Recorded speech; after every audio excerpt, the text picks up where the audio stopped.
Welcome to Robert Pultz's video.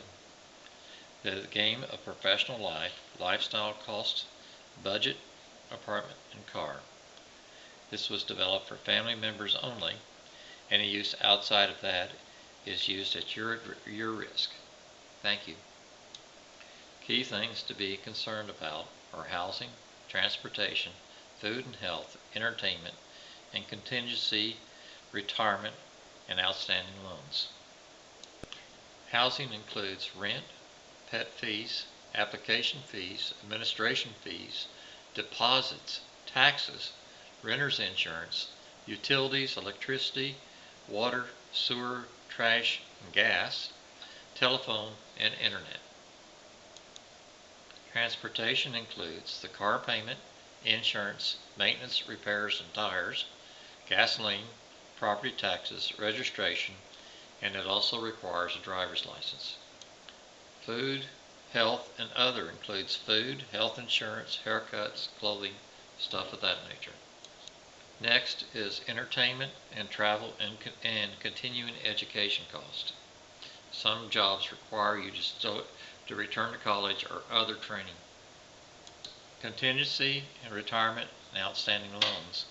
Savings for a rainy day. You should have at least a 3-month supply of income in your savings accounts. You have to build up to get to that, but you need enough to be able to find another job if you're laid off. Outstanding loans. You may have a student loan that you need to be paying off. And then retirement savings. If you're not putting money away in retirement savings, you'll pay for it when you get older. It's cheaper to take and start out little than to pay a lot later on. Okay, this is a case study for housing. I went out on the internet and I found an inexpensive apartment in Fort Worth. The rent was $870 a month. It had a $10 pet fee, and since we're dealing with a pet here, we have to have $10 a month additional. The pet fee for going in was $400 and non-returnable. Application fee was $50. Administrative fee was $150, and you had to have a deposit of $500. I don't believe taxes were required. Renter's insurance should run you about $625 a year. And then utilities of electricity, water, sewer, trash, gas, I think is included in the rent. You need to check on that. And telephone should be about $83 a month. And internet in this case was included in the rent. So the total is $1,016.08 a month, plus you have about $1,000 worth of fixed costs that you have to take and put down as deposits.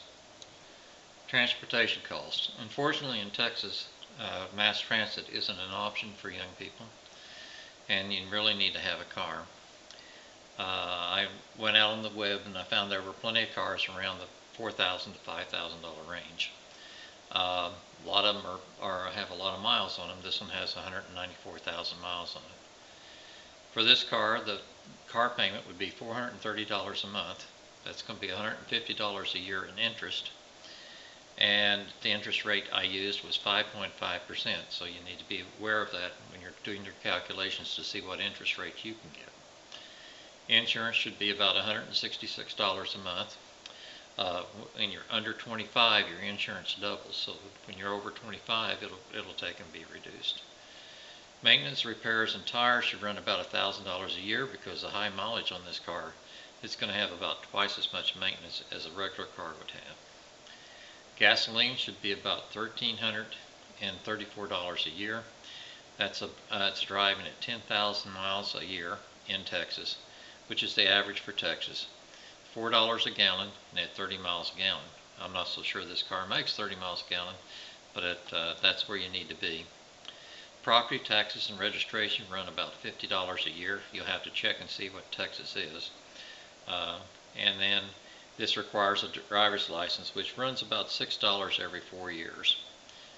So this works out to be about $794.18 a month. Food, health, and other. Food should run about $400 a month. Health insurance should be about $1,200 a month. Haircuts are $15 a month, although I paid $19 this morning. Clothing is about $40 a month. So that runs up to $1,656 and some change per month. Entertainment and continuing education. I put in $100 for entertainment a month, and travel and continuing education $100 a month. Contingency and retirement. Savings for a rainy day needs to be 3 months salary, or of your 3 months of your monthly salary.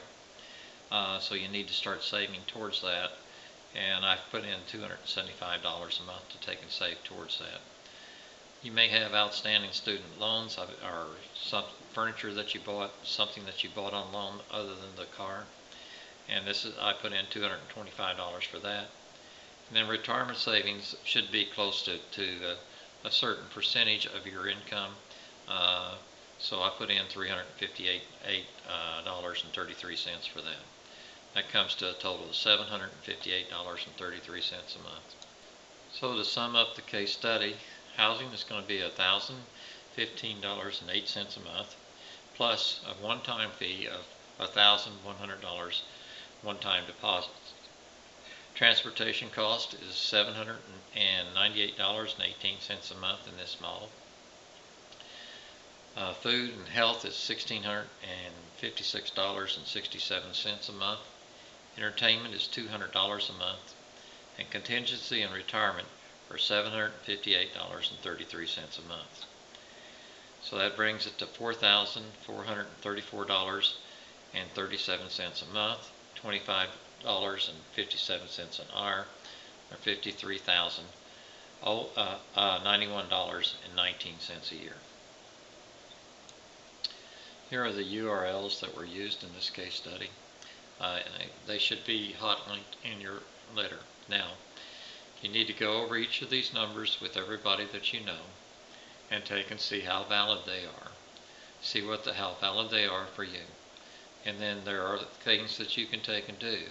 A roommate would cut your rent in half, and possibly your food that can take and be reduced, because sometimes you can take and buy things in bulk better than taking and buying it for one person.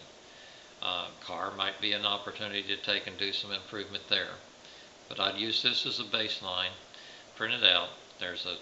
Should have a spreadsheet in the letter I send you, and you should be able to take and sit down with people and then put the numbers in and do the spreadsheet for your numbers, for your set of numbers. This should cover just about everything. I can't think of anything that I've missed, but I have added things recently, so I may have missed something.